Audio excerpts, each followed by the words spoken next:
E aí pessoal, tudo bem? Quero começar a falar com vocês uma série de casos. Na verdade, são pequenas aulas que eu quero mostrar para vocês sobre algumas técnicas cirúrgicas em cirurgia ortognática. Então, a primeira vai ser sobre expansão cirúrgica de maxila. A expansão cirúrgica de maxila é quando eu abro a maxila cirurgicamente e eu tenho o auxílio da ortodontia para fazer isso. Qual que é essa técnica? Basicamente, para a gente entender, esse osso verde aqui é a maxila, eu tenho a maxila do lado direito, eu tenho a maxila do lado esquerdo, e elas são unidas na linha média. Então, a expansão da maxila, o que, que eu faço? Eu faço um corte na maxila, então essas linhas vermelhas são aonde eu corto bilateralmente, corto na linha média, justamente para, como a gente pode ver aqui, os cortes bilaterais e o corte na linha média, justamente para eu poder abrir a maxila de um lado e a maxila do outro lado, tá?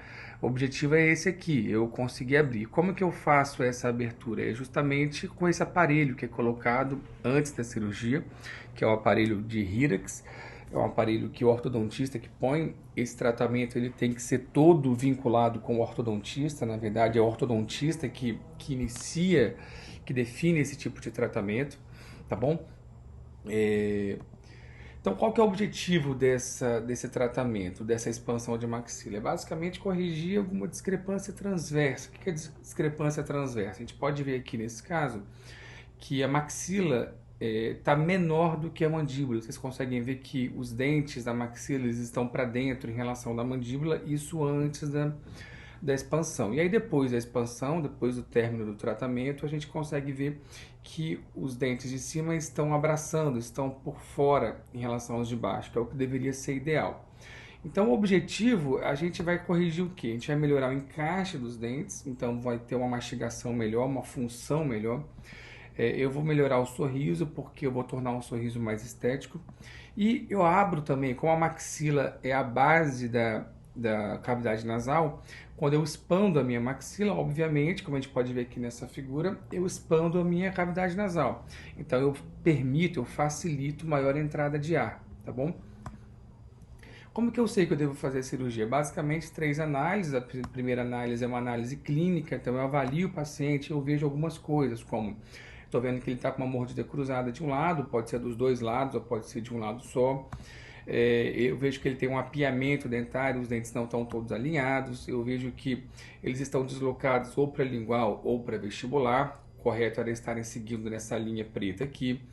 Eu vejo que o arco ele pode estar em formato triangular, significa que a maxila é uma maxila muito estreita. E o palato muito profundo, eu vejo de um lado aqui que o palato está bem profundo em relação ao outro lado. O que são pontos importantes a serem considerados? Eu tenho que ter uma gengiva, tipo essa gengiva aqui inserida, que é uma gengiva tipo casca de laranja. Ela é boa para me dar um suporte nessa expansão, e eu tenho que ter osso ao redor das raízes dos dentes, tá? Porque se eu não tiver, eu tenho grande chance de gerar uma recessão, de reabsorver esse osso, essa gengiva. Bom, a segunda análise é uma análise de modelos. Então, eu tenho vários tipos de análise, vários autores fizeram essas análises. Uma forma é avaliar a distância dos dentes. Geralmente, eu pego um primeiro molar, por exemplo, avalio a fossa central de primeiro molar de um lado para o outro e avalio uma cúspide superior. Então a distância de um dente de um lado para o outro embaixo tem que ser a mesma distância em cima, tá bom? Como que eu faço isso? Com um paquímetro no modelo de gesso. Se essa discrepância estiver grande, eu consigo ter uma noção se a maxila está muito grande, muito pequena, tá? Uma outra análise é uma análise de ponte. Ele pega os incisivos superiores, tanto incisivos laterais quanto incisivos centrais, vê o tamanho deles e aí faz uma formulazinha, soma os incisivos, multiplico por 100, divido por 80, tem que dar uma distância entre os premolares e faço uma outra formulazinha para ver a distância entre molares também. Isso aqui é uma análise de ponte, também utilizada. E faço uma análise de Monson também. Essa análise, o que eu vejo? Vocês conseguem perceber que nessa foto de cima, a raiz está mais para fora do que a coroa. Aqui é a coroa. Então, quando a raiz está mais para fora do que a coroa, significa que o osso do suporte da raiz é um osso teoricamente grande. Então, eu consigo fazer uma expansão, muitas vezes, só no dente. Agora, o inverso, quando eu tenho uma raiz para dentro e a coroa para fora, significa que pode ser que o meu osso esteja muito estreito, e aí o dente tenta compensar isso, essa atresia, jogando a coroa para fora. Então isso aqui eu tenho uma curva positiva de Monson. Geralmente, quando eu tenho uma curva positiva de Monson, é sinal de que eu tenho uma grande chance de ter que fazer uma expansão alveolar, uma expansão cirúrgica de maxila, tá bom? Outra análise é uma análise radiográfica. Eu faço uma radiografia oclusal onde eu vejo justamente isso aqui. Ó. Eu vejo na linha média se a minha sutura, se a minha maxila de um lado e a maxila do outro lado estão fundidas, estão unidas. Ela não é o principal critério, o critério clínico e critério por modelos ele é melhor do que da radiografia, mas ela também é um suporte, um acessório.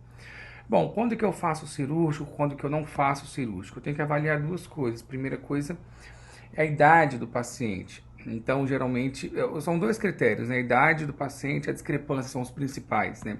Na idade, geralmente, quando eu tenho uma idade acima de 25 anos, geralmente esses ossos, maxila de um lado e maxila do outro, maxila de um lado e do outro já se fundiram, já se uniram. Então, a chance de eu conseguir expandir isso é menor.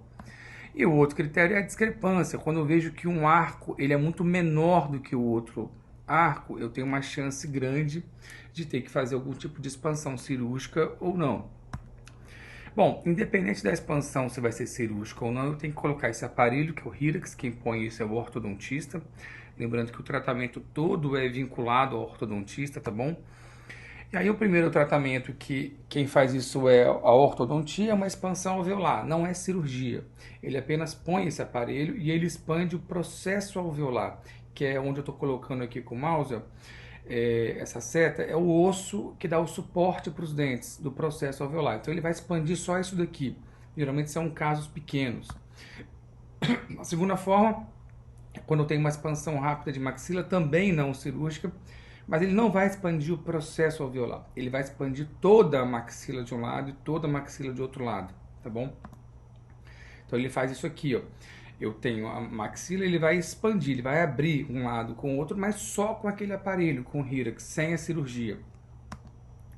E eu tenho o cirúrgico. Geralmente os cirúrgicos são casos mais agressivos, ou seja, eu tenho uma atresia, uma discrepância muito grande, eu tenho pouco suporte ósseo, eu tenho pouca gengiva, e geralmente um paciente com mais idade, geralmente, tá bom? Então o que a gente faz? A gente faz as osteotomias, tanto de um lado quanto do outro, na linha média, e depois disso o aparelho já vai estar instalado no paciente, a gente faz a ativação. Então eu vou abrir a maxila de um lado em relação ao outro. Só para a gente entender, quando eu tenho uma discrepância, ou seja, quando eu descobri que a minha atresia de maxila ela é esquelética, ou seja, a causa dela é o osso, eu faço um critério. Se é um paciente até 25 anos, eu posso tentar uma expansão sem cirurgia. Se não abrir um diastema, o que é um diastema? É aquela abertura que tem entre os dentes da frente, aquela falhazinha. Se não abrir isso, aí eu avalio. É uma discrepância que eu tenho, é uma atresia maior do que 7 milímetros? Se for, eu tenho que ir para a cirurgia. Se for uma atresia menor do que 7 milímetros, eu posso tentar uma expansão alveolar, que é aquela que eu falei que a gente expande só o processo alveolar.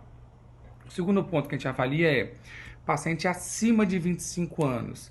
Aí eu tenho que avaliar a discrepância. Se for uma discrepância menor do que 7 milímetros, mesmo sendo acima de 25 anos, eu posso tentar, o ortodontista pode tentar uma expansão alveolar sem cirurgia.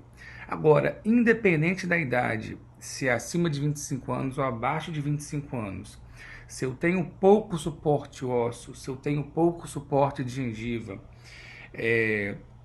eu percebi que a discrepância é muito grande, eu já vou direto para a cirurgia, tá bom?